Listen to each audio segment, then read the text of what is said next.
Olá, o programa Evidências está começando e eu estou andando numa das mais belas praias de Israel. Logo ali, bem perto de mim, estão séculos e séculos de história representados naquele aqueduto romano que você vê lá ao longe.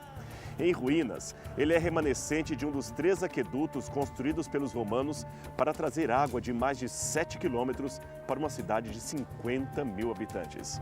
E olha que isso foi há mais de 2.000 anos. Mas o que nos interessa agora é a cidade abastecida por esse canal. O seu nome? Cesareia Marítima. Uma cidade sem igual, repleta de histórias e relações com o Novo Testamento. Então, no programa Evidências de hoje, você é o nosso convidado para explorar mais esta maravilha da antiguidade. Vem comigo!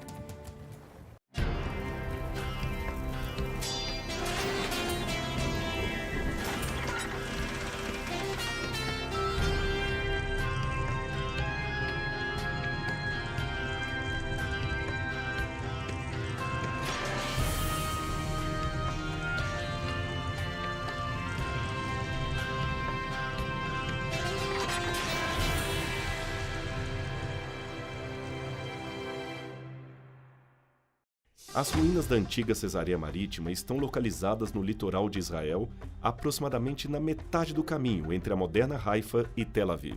A cidade de Cesareia foi fundada por volta do ano 10 a.C. pelo rei Herodes da Judeia. Deixe-me falar um pouco a respeito desse rei. A Bíblia faz menção dele no início do Evangelho de Mateus, ao dizer que Jesus nasceu no tempo em que Herodes era o rei de Israel. Na verdade, o mais correto nesse tempo era dizer que ele era rei da Judeia e, como tal, teria o controle de outros territórios como a Galileia, Samaria, Idumeia, Pérea e várias extensões de terra que hoje estariam na atual Síria. Todo esse controle, é claro, foi dado a ele pelos romanos, e os judeus não gostavam nada disso. Herodes era uma pessoa odiada por todos.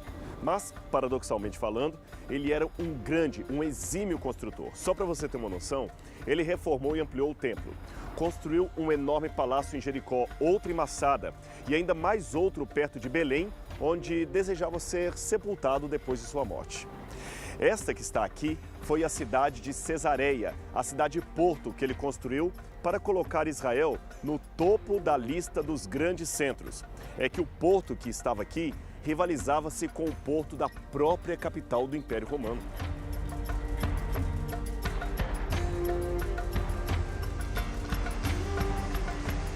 Vamos aos poucos, então, conhecer o que sobrou dessa cidade chamada Cesareia Marítima e ver a sua relação com a história dos judeus, da Igreja Cristã e com as páginas do Novo Testamento. Vem comigo! Logo ali atrás, é possível ver ainda os restos do que foi talvez o maior orgulho de Herodes aqui em Cesareia, o porto da cidade. Com cerca de 100.000 metros quadrados, este era o maior porto artificial construído em mar aberto, cujo término coincidiu com a inauguração da cidade. Ele poderia de uma só vez receber 300 navios, algo muito maior do que vários portos que temos hoje em dia. Herodes não economizou dinheiro. Ele importou da Itália mais de 24.000 metros cúbicos de pozzolana. E o que seria isso? Era uma espécie de cimento feito à base de cinza vulcânica para concretar debaixo d'água os 2 quebra-mares com 500 e 275 metros cada um. Só para você ter uma noção, uma encomenda desse tamanho teria exigido pelo menos 44 barcos com a capacidade de transportar 400 toneladas cada um. Agora, imagine o custo dessa obra que foi feita em menos de 5 anos. O nome Cesareia foi dado por Herodes em homenagem a Caio Júlio Otaviano Augusto, ou simplesmente César Augusto, o primeiro imperador de Roma. A homenagem política, como você deve imaginar, parece ter agradado aos romanos. Tanto que eles deram muito apoio a Herodes, mas tanto apoio que, após a sua morte, eles aceitaram dividir o seu reino entre os seus filhos. Mas Arquelau, Arquelau, que governava a Judeia, foi um desastre, de modo que toda aquela região ficou sob controle de procuradores e prefeitos romanos que daqui, de Cesareia, governavam a Judeia. Isto mesmo, os administradores romanos não gostavam muito da ideia de morar em Jerusalém. Eles preferiram viver numa região aqui, não numa cidade tão religiosa e tão judaica. Aqui, Cesareia, era o melhor lugar para eles morarem.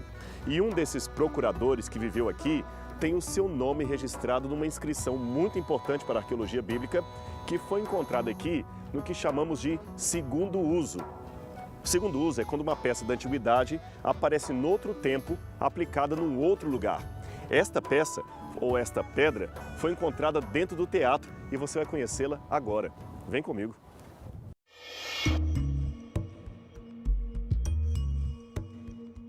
É esta aqui. Eu tenho uma réplica da inscrição que foi encontrada nesse lugar. A original foi levada para o Museu de Israel. É uma pedra que foi encontrada e nela tem escrito em latim os restos da frase que dizem Tiberium, e aqui traz Pôncius Pilatus, para efectos que está faltando, Judea, Tibério César, Pôncio Pilatus, prefeito da Judéia. O nome Pilatos aparece bem claro aqui. Esta seria uma prova arqueológica fora da Bíblia da existência de Pôncio Pilatos, aquele que participou do julgamento e da morte de Jesus. Ele existiu sob o governo de Tibério, a mesma época em que diz a Bíblia, e ele governou daqui os habitantes da Judéia. Mas, por razões políticas, ele tinha de visitar Jerusalém nas festas religiosas e, numa dessas, se viu envolvido no julgamento de Jesus. Assim, Pilatos e todos os procuradores romanos moravam aqui em Cesareia e, deste lugar, controlavam Jerusalém. O resto do território continuava governado pelos outros filhos de Herodes. Herodes Antipas governava a Galileia e Herodes Filipe a região da Bataneia, Itureia e Abilene. Um procurador romano só deveria intervir com um contingente militar que estava à sua disposição quando estivesse em perigo a ordem pública ou o domínio romano na região. Entretanto, o exercício de seu poder limitava muito as funções do Sinédrio, em especial na cidade de Jerusalém. Existia entre os romanos e o Sinédrio um acordo tático de mútuo respeito. O império deixava o funcionamento do serviço religioso na mão dos judeus, desde que fosse mantida a ordem e os impostos a serem pagos a Roma. Por isso, Jesus foi preso pela guarda do templo, mas crucificado por guardas romanos. Você entendeu o processo? E por falar em guardas romanos, antigas inscrições encontradas exatamente aqui, nesse lugar onde eu estou, evidenciam que aqui era o lugar onde ficava o pretório e, por sua vez, era o lugar também da residência oficial daquele que era responsável pelas milícias romanas deste local. Esse comandante era o sexto na cadeia de comando numa legião e tinha a patente de centurião, isto é, aquele que comanda 100 homens. Era ele quem dava ordens e que deveriam ser obedecidas imediatamente pelo exército, inclusive ordens na formação militar. Também era este oficial que se encarregava da disciplina e da instrução dos soldados romanos. Uma vez que o centurião tinha uma guarda pessoal para si e para o governador, essa milícia era chamada de guarda pretoriana, isto é, encarregada da proteção do pretório. Um segundo pretório foi construído mais acima ali para servir de residência para o procurador de Roma. Mas vamos nos deter nessa casa aqui. Imagine que no passado esta parte do palácio seria completamente vigiada e comandada por um centurião da mais alta confiança do império, correto? Pois bem, o livro de Atos dos Apóstolos, capítulo 10, verso 1 a 8, fala de um episódio que pode ter ocorrido com alguém que morou aqui, nesta parte do palácio. Veja o que diz a Bíblia. Havia em Cesareia um homem por nome Cornélio, centurião da corte chamada Italiana, piedoso e temente a Deus com toda a sua casa, o qual fazia muitas esmolas ao povo e de contínuo orava a Deus.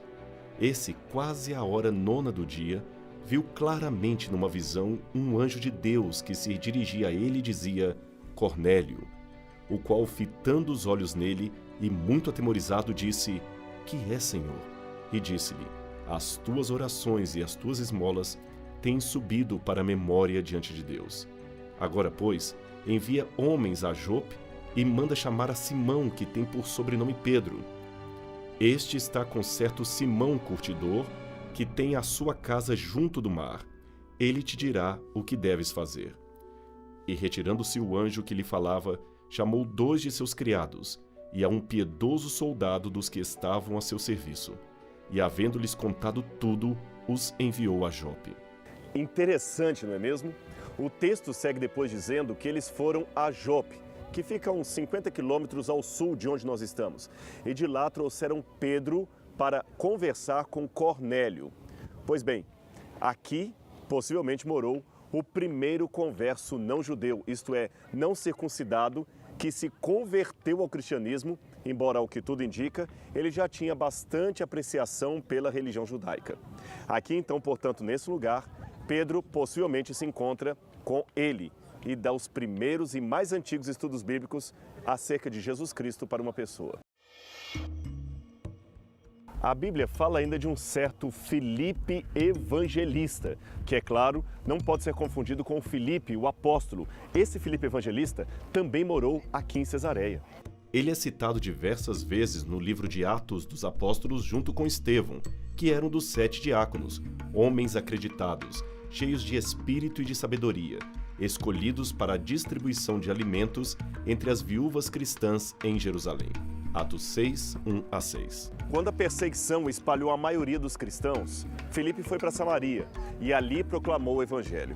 Ele também realizou muitos milagres e, com muita alegria, vários aceitaram a mensagem de Jesus e foram batizados.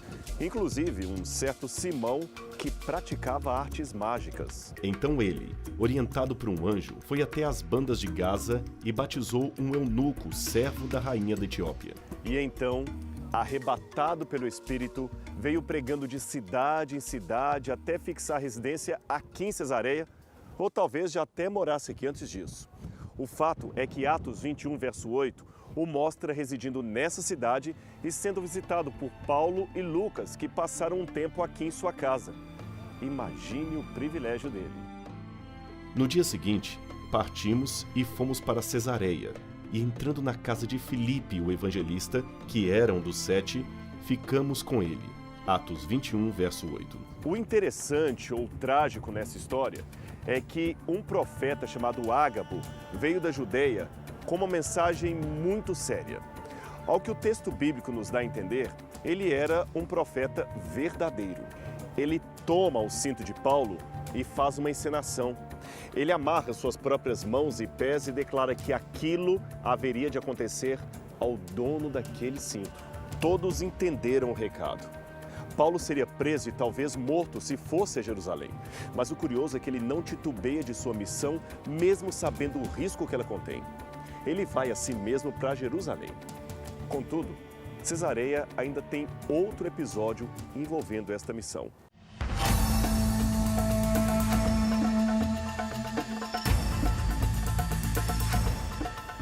Cesareia Marítima era uma cidade de muitos espetáculos. Atrás de mim está o hipódromo com as concorridas corridas de cavalo. Mas antes de mostrá-lo, eu quero apresentar uma curiosidade para você. Vem comigo. Você consegue imaginar o que seria isso aqui? Tem uma ideia? Um banheiro público, isso mesmo. As pessoas, especialmente os homens, é claro, tomavam muita bebida durante as corridas a cavalo e logo precisavam de um lugar para as suas necessidades fisiológicas. Assim como o porto, o hipódromo foi construído para celebrar a inauguração da cidade no ano 10 a.C. No segundo século depois de Cristo, a parte sul do hipódromo foi reconstituída em forma de um anfiteatro e usada para a exibição de lutas de gladiadores. Imagine a velocidade dos cavalos correndo exatamente aqui onde nós estamos. Ouça o som da multidão gritando, o coração acelerado, a adrenalina correndo nas veias.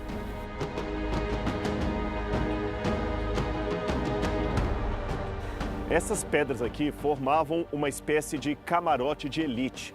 Era daqui que o governador da cidade, o procurador romano ou mesmo o rei assistiam às corridas de cavalo com seus convidados. Você nota que o lugar da elite ficava muito próximo da curva. E por que perto da curva? Óbvio, porque ali na curva era onde aconteciam os mais graves, os mais violentos acidentes. Adrenalina correndo solta. Qualquer semelhança com os nossos dias não será mera coincidência.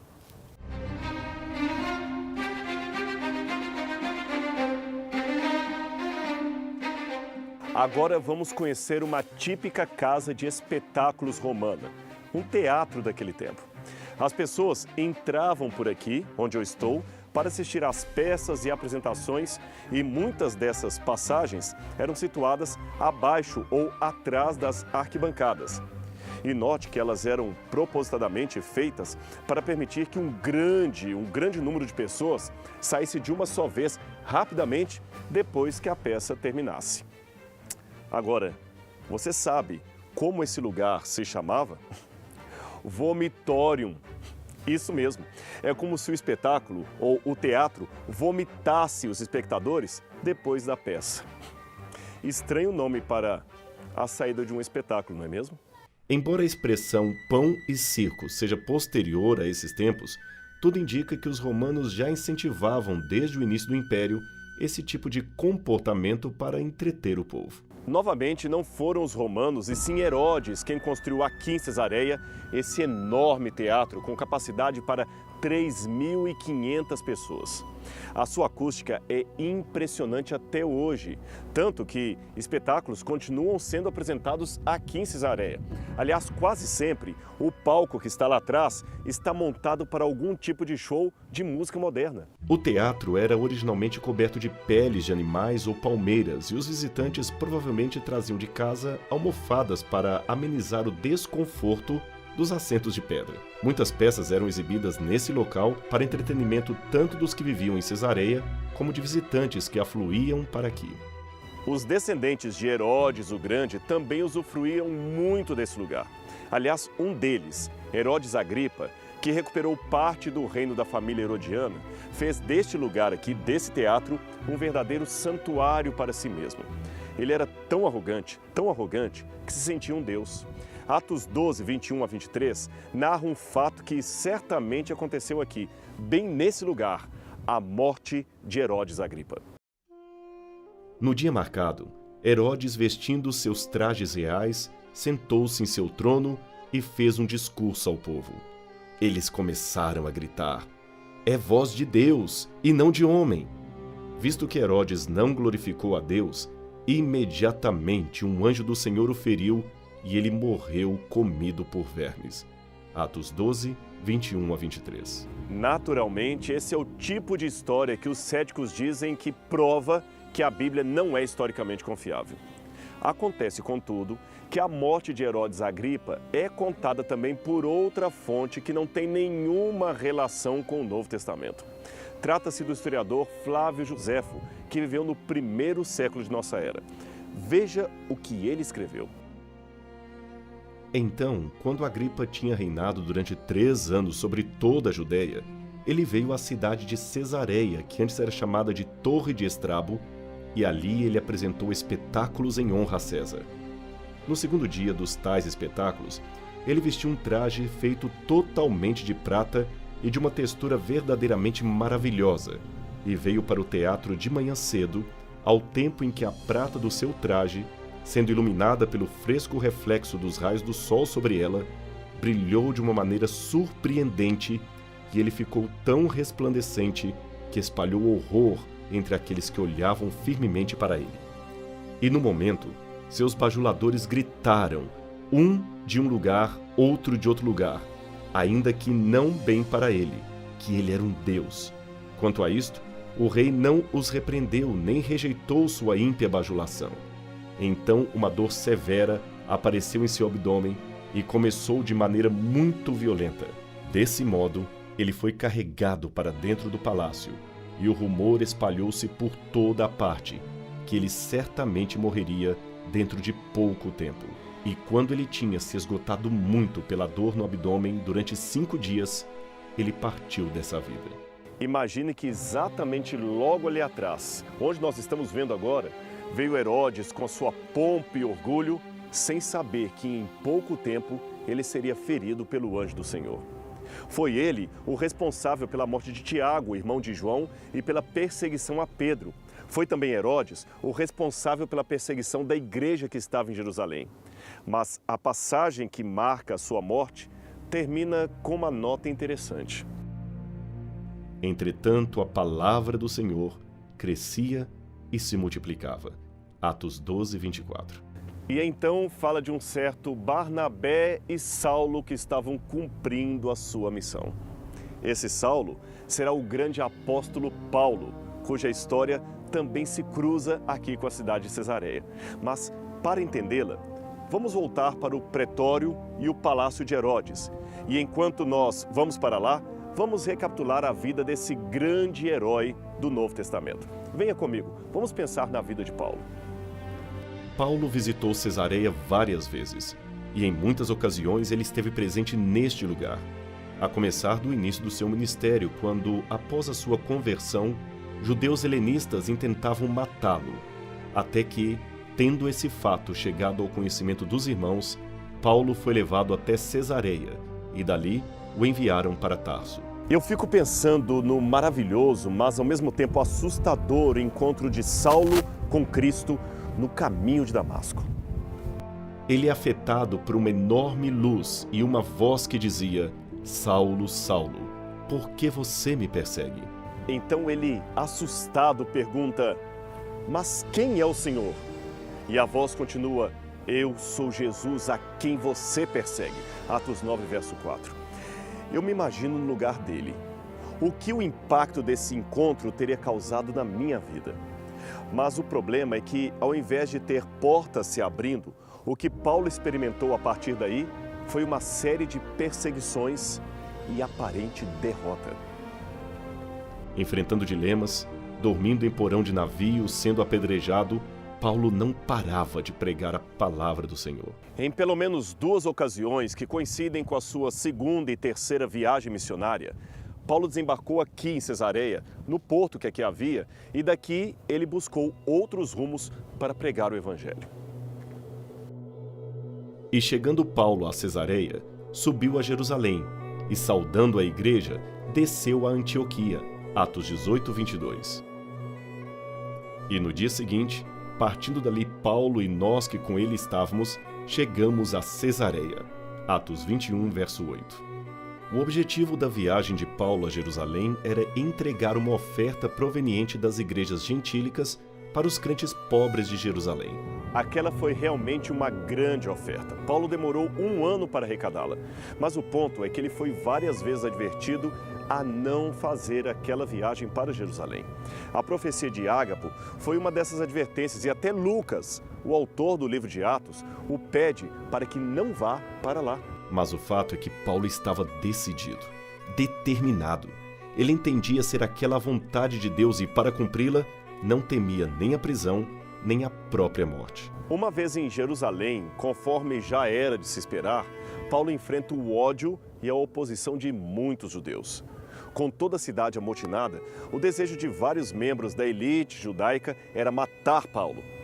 Mas Deus o salvou por meio de um comandante da guarda chamado Cláudio Lísias. E alvoroçou-se toda a cidade, e houve grande concurso de povo, e pegando Paulo, o arrastaram para fora do templo, e logo as portas se fecharam. E procurando eles matá-lo, chegou ao tribuno da corte o aviso de que Jerusalém estava toda em confusão, o qual, tomando logo consigo soldados e centuriões, correu para eles. E quando viram o tribuno e os soldados, cessaram de ferir a Paulo. Atos 21, 30 a 32. Lísias, percebendo que se tratava de uma perseguição injusta, escreveu uma carta para o governador Félix, que estava aqui em Cesareia. Ele então enviou Paulo para cá, escoltado, é claro, por soldados, para não ser morto durante a estrada pelos judeus. E Paulo então, dessa forma, veio parar aqui, em Cesareia Marítima. Cláudio Lísias, ao excelentíssimo governador Félix, saudações. Esse homem foi preso pelos judeus que estavam prestes a matá-lo quando eu, chegando com minhas tropas, o resgatei, pois soube que ele é cidadão romano. Querendo saber por que o estavam acusando, levei-o ao sinédrio deles. Descobri que ele estava sendo acusado em questões acerca da lei deles, mas não havia contra ele nenhuma acusação que merecesse morte ou prisão. Quando fui informado de que estava sendo preparada uma cilada contra ele, enviei-o imediatamente a Vossa Excelência. Também ordenei que os seus acusadores apresentassem a Vossa Excelência aquilo que têm contra ele. Atos 23, 26 a 30. Aqui nessa sala funcionava o lugar das audiências e, portanto, nesse lugar, Paulo apresentou a sua defesa perante Félix. O livro de Atos dos Apóstolos ainda fala que Paulo ficou 2 anos preso no palácio de Herodes, época em que ele pregou para Félix e a sua esposa Drusila. Depois, ele teve ainda a oportunidade de voltar a esta sala e pregar para Agripa. E, finalmente, ao ser neste mesmo lugar interrogado por Festus, ele apelou para César e partiu para Roma, de onde nunca mais voltou com vida. Por que Paulo apelou para César quando poderia ser solto aqui mesmo? Por que quis ir para Jerusalém e depois a Roma, mesmo sabendo que possivelmente morreria ali? A resposta é simples. Paulo tinha uma missão. Ele queria levar o evangelho até o centro do poder, até o conhecimento de César, e faria isto, mesmo que tal ato lhe custasse a própria vida. Aqui nesta sala, nesta mesma sala, Festus falou que as muitas letras estavam fazendo Paulo delirar. Agripa disse de modo irônico: "Ah, Paulo, por pouco você me convence a ser cristão." E os judeus acusadores diziam que ele era uma peste. Paulo, uma peste? Eu fico aqui pensando no que aconteceu aqui naqueles 2000 anos atrás. Por que aqueles homens agiram daquela maneira? Sabe, o problema é que nós não costumamos a valorizar os grandes enquanto estão no meio de nós. Só exaltamos o mito de sua pessoa depois que eles partiram de nosso meio. E esse era o caso do apóstolo Paulo. Um louco? Uma peste? Não.